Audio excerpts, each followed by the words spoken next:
Now, after that big win for the Republicans in Virginia we talked about yesterday, we need an update from the US. But before we go to Adam Crichton, I need to tell you about Let's Go Brandon, in case some of you haven't heard about it yet. It's the funniest and most dominant political meme of our time. And it started when a NASCAR crowd started chanting what sounded like F Joe Biden. But the television host either accidentally or brilliantly brushed it off as a chant for the winning driver, Brandon Brown. Have a look. Oh my God, just such an unbelievable moment. Brandon, you also told me, you can hear the chants from the crowd. Let's go, Brandon. And you told me you were going Let's go, Brandon, indeed. Since then, the phrase just organically has become code for F Joe Biden. And it's everywhere, in the media, in political debates, even in music clips. You know what they saying, ho? Let's go, Brandon. Let's go, Brandon. You know what they saying, ho? Let's go, Brandon. Even the kids are getting in on the act. Check out this motorsport broadcast. Drivers, start your engines. Let's go, Brandon. So there it is. And when I caught up with Adam Crichton in Washington this afternoon, I asked him if this meme's popularity said something about President Joe Biden's current political standing. Yeah, certainly, Chris. Look, it really is the meme of the decade, I would say. It's just extraordinary how it's spread throughout the US. I mean, even cars that drive past my apartment on a major freeway, they have Let's Go Brandon signs and flags sometimes. And of course, at sporting events, I'm sure you've seen crowds spontaneously break into it. Just at a game recently that Donald Trump and his wife were at, actually, the crowd suddenly broke into Let's Go Brandon. And of course, Donald Trump was laughing about it. So look, it is an extraordinary phenomenon. And, you know, of course, it's a very unflattering thing to say about Joe Biden, of course, as you've just explained. But look, from the perspective of Democrats, it really is very disappointing and very disheartening, because it certainly is so popular and it's spread greatly, and it reflects, I mean, it almost correlates with, in fact, this steady fall in the approval rating of the president ever since late August, when the withdrawal from Afghanistan began, mid-August, I should say. His approval's fallen from more than 50 to down to 42%, which is the lowest of any US president in history at this stage, except, of course, for Donald Trump at this stage. But nevertheless, hardly a good showing. And so, it's a disappointing development, and it shows no signs so far of petering out.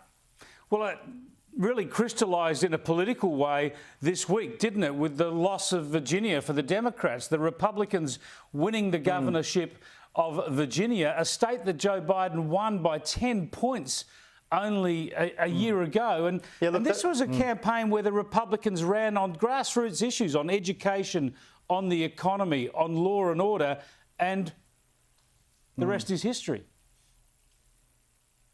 Yeah, look, that's right, Chris. It was a minor earthquake, I would say, that election. I mean, the betting markets and the polls had the Democrats up for quite some time before the actual date of the election, and then a few days before things started to change.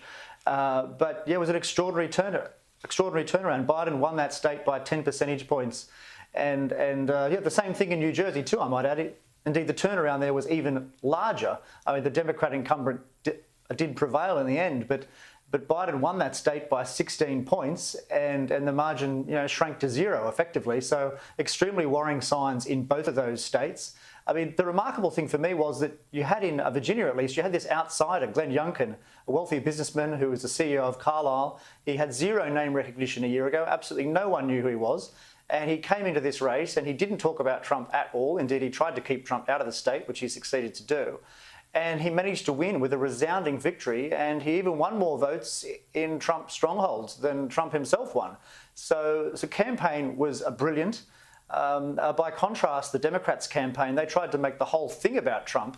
Indeed, President Biden kept talking about Trump all the time when he was campaigning with Terry McAuliffe.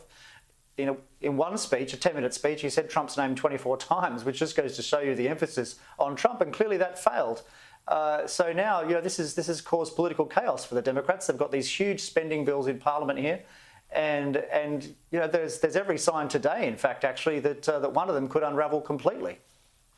Well, this is fascinating too, because another issue that Terry McAuliffe and the Democrats tried to focus on was race. They tried to say that the Republicans, people voting for Glenn Youngkin, would be voting effectively for Trumpist white supremacy, is the way they frame it. Yes. Yet the same surge of Republican votes that tossed out the Democrat governor and put Glenn Youngkin in also elected an African-American woman, Winsome Sears, as lieutenant governor. That's right.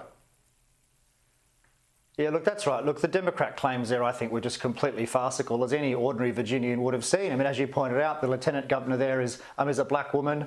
And indeed, it wasn't just in Virginia on that election night. That there are a number of African Americans won positions kind of on the night on the side of Republicans. So the Democrat campaign really made no sense, I should say. They made it about race, and they because they see it as a successful political strategy. They accused Glenn Youngkin of basically being a racist a number of times, which I thought was very extreme. They tried to associate him with the Charlottesville riots back in 2017 a number of times, which is just very unfair. I mean, even if you're, not favouring one side over the other, that's just a very unfair smear, and I think a lot of Virginians would have agreed with that, and that's probably contributed to the result. They had very little positive plans to talk about except to smear the opposition. So Adam, Joe Biden's in a lot of strife. Let's go, Brandon. The polls tumbling. Virginia falls over. He's a stumbling, bumbling president, 1 year in. He hasn't even got to the midterms a year away. But if we put that to one side and look at the lessons for Australia, I know you still keep a close eye on what's happening in Australia. Aren't there lessons here in this Virginia result for Scott Morrison that if you get back to the basics of economic management, of education, of law and order, that's what people want to hear about, not highfalutin dramas about global climate talks and all the rest of it? Yeah, look, I think that's right. I think to run a campaign where you're constantly attacking the opponent on personal, sometimes on a personal basis, I think that's a very wrong way to go about it. And yeah, look, it's true. The Republican campaign in Virginia was very positive, if you like. It was just about the issues. It wasn't about the opposition. It wasn't about the opponents.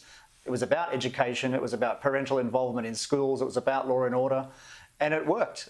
So look, there certainly are lessons there for Scott Morrison. I mean, I know the polls back home are not looking great for the coalition, but as you saw in Virginia, the polls can turn around extremely quickly in the space of 4 weeks. There was a wild swing here, and so I assume the government's, they'd be worried about the polls, but until the election's called and the Australian electorate actually focuses on the alternatives, we don't really know kind of what's going to happen. I think that's very true of Australian politics.